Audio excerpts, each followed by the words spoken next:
Breaking news here in a Sports Center. Baseball coming back. After 99 days, the lockout is over as Major League Baseball and the Players Union have reached a tentative agreement on a new CBA. There is a chance for a full 162-game season, and hopefully that can be saved. Spring training is scheduled to open on Sunday, and free agents can start agreeing to deals as of tonight. Here are some of the key details of the new labor agreement. Expansion of the postseason to 12 teams, which Major League Baseball pushed for and the Players Association agreed to. Doubleheaders now will be 9 innings, and regular extra inning rules return, meaning no more runners on second. The National League does adopt the DH rule, and most importantly, the deal means opening day tentatively scheduled for April 7th. For more, Kevin, what you got? Jay, baseball reporter Jesse Rogers joining us now from the Cubs spring training facility in Arizona, as well as Sunday Night Baseball's Eduardo Perez. Eduardo, let's start with you. What's your reaction to a deal finally getting done after 99 days? I think you said it, finally, Kevin. And the first thing that comes up to my mind with 99 days is Judgment Day.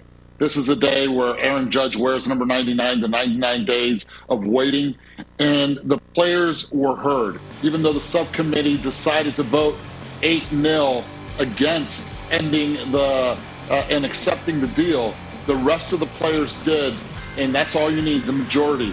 The players' representatives explained it to the players. Each team voted, and they voted in favor of it, and I applaud the players for understanding and the owners for also understanding what was at stake. Major League Baseball needed this. The fans, most importantly, needed this. And now by April 7th, that's the plan, to get baseball back for opening day. And I am excited as crazy to be able to get back and be able to do what we all love to do, and that's to talk baseball instead of talking CBA, CBT, and all the other acronyms that we're used to in the last month and a half, 2 months, or maybe even 3. Eduardo, I cannot wait to talk to you about the situation with the Yankees and their hitting and moving forward right down the road. But Jesse, what reaction have you gathered from the players' side after this deal? Well, first of all, it's good to be inside of a ballpark instead of outside where I was in Jupiter, Florida, watching labor meetings go on. We're going to be watching baseball soon enough. And, I heard from a couple players, the rank and file so excited, can't wait to be there. They're even excited to see me at a ballpark, which is not usually what I hear from players. But the one thing about, from some agents, and this makes some sense, like, they're glad that they're getting paid for 162 because if they were going to miss games, they wanted players to miss games for fundamental change. And we're not seeing fundamental change. I heard from an agent that said, look, taking is still part of the game here. We don't have enough anti-taking rules in place after this CBA. Yes, it's nice to have a lottery draft. They didn't change arbitration. They didn't change free agency. And that's okay. They got a lot of gains. But the point was we can't miss paychecks unless we're going to fundamentally change the system. And that didn't necessarily happen. But they certainly got big jumps economically, minimum salary, CBT, and that pre-arbitration pool, which is brand new. So, again, rank and file, pretty happy to be flying from all over the country and the world to get to spring training on time. All right, some of the highlights there about the changes in this tentative CBA deal include playoffs expanding to 12 teams and the National League adopting the DH. Eduardo, what's your take on both of those moves? Yeah, it's going to be interesting. Now, with all the free agents, the phones are going to be ringing like crazy. Jorge Soler is going to get some calls. Nelly Cruz is also now going to have interest, not just on half of the league, but the entire league. And the way that managers are going to manage games are also going to change in a drastic way. I think this is going to improve at least the quality of offense when it comes to baseball. We'll see less bunts for the baseball purists. Maybe that's something they don't really like. But one other thing we're seeing from this and this frenzy that we heard Tim Kurchin and also Jeff Passan talk about earlier is with the free agents, what's going to happen there? Where are they going to land? And most importantly, those arbitration hearings. There's a lot that's going to go on in the next 3 weeks during spring training. Starting tonight, you could pretty much say, to see where players are going to land, what are they going to get, and how these rosters are going to be configured. Because I'll be one sitting on the edge, checking out what Jesse and all the other guys are putting out there to see who goes where and what. This is go time for all those guys covering the game. Just a quick reminder, some of the big names: Carlos Correa, Freddie Freeman, Chris Bryant, Trevor Story, Clayton Kershaw, Anthony Rizzo. Ton of big names here that could be available tonight. Jesse, now that the agreement is in place, What should we expect to happen next as we look forward to the idea of opening day on April 7th? Well, getting back to Eduardo's point, have a good dinner tonight, maybe watch a movie, but tomorrow just be near Twitter, be near your laptop, because it's going to be a frenzy. I don't think we're going to see a ton of guys sign tonight, maybe some minor signings, but I think the bigger guys might take a couple days, but it's going to be wild. There's no doubt about it. Now, players can come to camp voluntarily tomorrow, mandatory on Sunday. Of course, players are going to be given some leeway if they're coming from outside the country, and they got to ramp up. I mean, they're worried about injuries. There's no doubt about it, but they will get enough spring games to make it feel like a real spring training, because they'll extend that into early April. But it's not going to be the norm, right? You got to move a little bit quicker here, both off the field with the free agent market and then on the field getting ready. But we know that players have been ready for this. They didn't think they were going to miss the whole season. So if you haven't been training on your own, then you haven't been doing your job. Jesse, I'm just happy it's no longer Groundhog Day and you're talking baseball. Eduardo, cannot wait to talk to you about Sunday Night Baseball. Appreciate you guys. You got it. All right, let's get back to football here. Carson Wentz on the move again, in case you missed it, after being traded to the Washington Commanders. Breaking news into SportsCenter. Baseball coming back after 99 days. The lockout is over as Major League Baseball and the Players Union have reached a tentative agreement on a new CBA. There's a chance a full 162-game season can be saved. Spring training is scheduled to open on Sunday, and free agents can start agreeing to deals tonight. Here are some of the key details of the new labor agreement. Expansion of the postseason, the 12 teams, which Major League Baseball pushed for and the Players Union agreed to. Doubleheaders will be 9 innings, and regular extra inning rules return, meaning no more runner on second. The National League will adopt the DH rule, and most important, the deal means opening day tentatively scheduled for April 7th. Oh, yes. What a great day. We've got college hoops. We've got Major League Baseball coming back. Free agent frenzy in Major League Baseball and in the NFL. We'll get to all of it here on SportsCenter. I'm Shea Cornette. He is Kevin Nagandi. Let's stay with baseball, shall we? No doubt. Let's bring in our MLB insiders, Jeff Passan and Tim Kirkjian. Jeff, let's start with you. What changed to get this deal finally done day 99? Kevin, 2 things pushed this across the finish line for Major League Baseball. The first was this morning when the league and the union agreed on an international draft proposal. They're going to push it back, table it until July.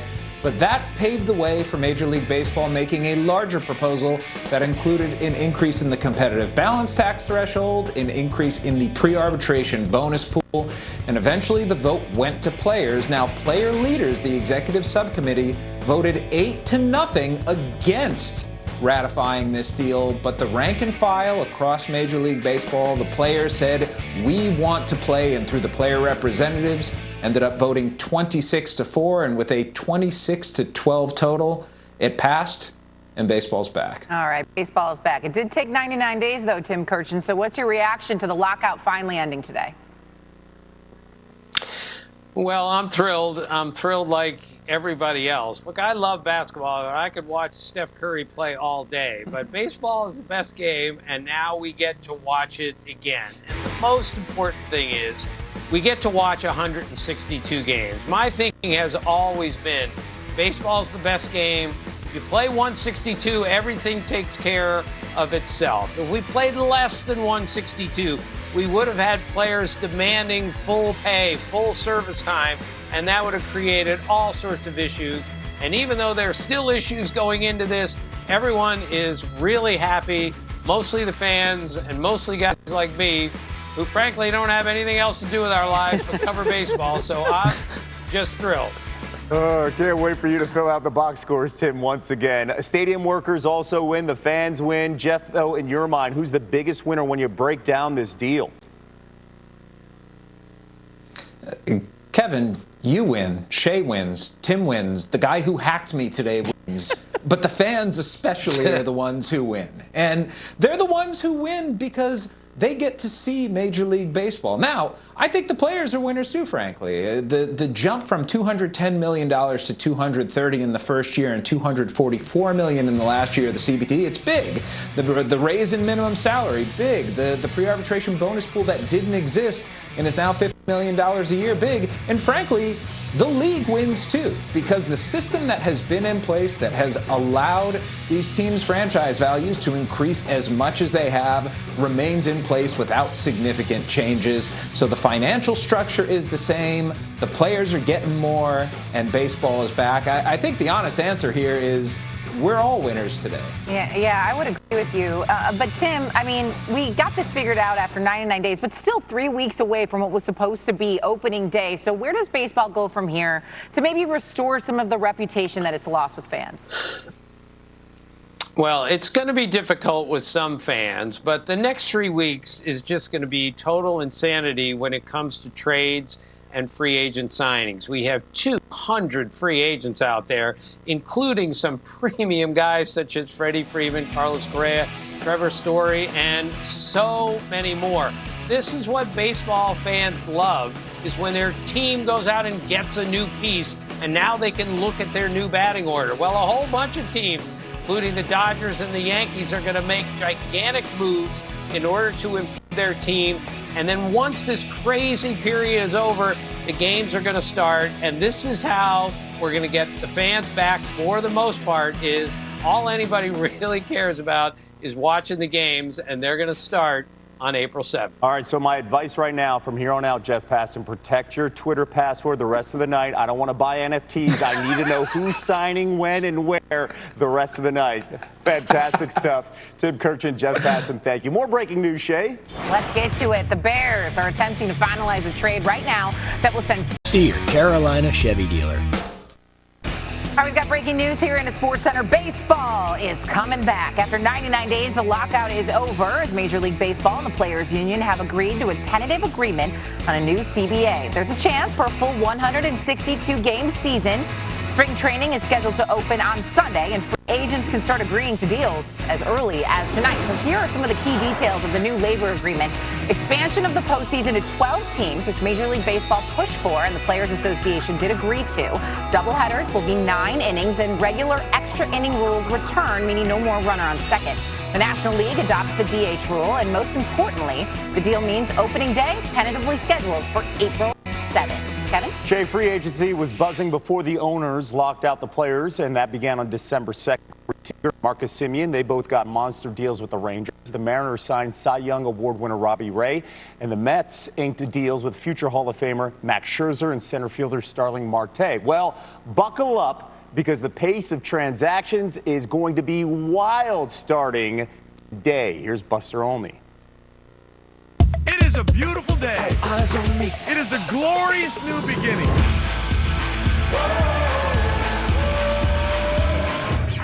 With the owners and players finally in agreement on a labor contract, the forecast calls for an avalanche of player transactions. There are nearly 300 players available in free agency and trades, meaning there could be an average of 10 players a day finding new homes before opening day. High fly ball belted center field and deep. Goodbye.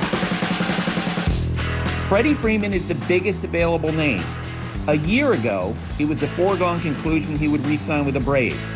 Now, not so much. The Braves' contract talks with the 2020 MVP have been at an impasse. And unless Atlanta upgrades its offer, Freeman may land with the Dodgers, the Yankees, the Mets, maybe the Blue Jays. Diving catch by Carlos Correa. All-star shortstops Carlos Correa and Trevor Story are available. It is gone! Trevor Story. The Astros, Yankees, and Red Sox are among the teams seeking infield help. The designated hitter is now embedded in the National League rules, and this should help the marketability of thumpers Kyle Schwarber and Nick Castellanos. The perception among other teams is that the Oakland Athletics are ready to tear down their roster and swap a ton of firepower. Belt deep down the right field line. Grand slam! Most prominently, first baseman Matt Olson, who interests the Yankees and Rangers, and maybe the Braves, if Atlanta seeks a cheaper alternative to Freeman. Swung on and missed, strike 3 for Kershaw. Clayton Kershaw is destined to be inducted into the Hall of Fame someday, but in this moment, he needs to work out a new deal with the Dodgers, as does closer Kenley Jansen. Nets owner Steve Cohen will continue to spend aggressively on behalf of new manager Buck Showalter, and they're likely to be among the teams to assess the Brewers' trade price for left-hander Josh Hader. Hey, struck him out swinging. Josh Hader. Whoa. Gentlemen, start your engines. The race for roster upgrades is on.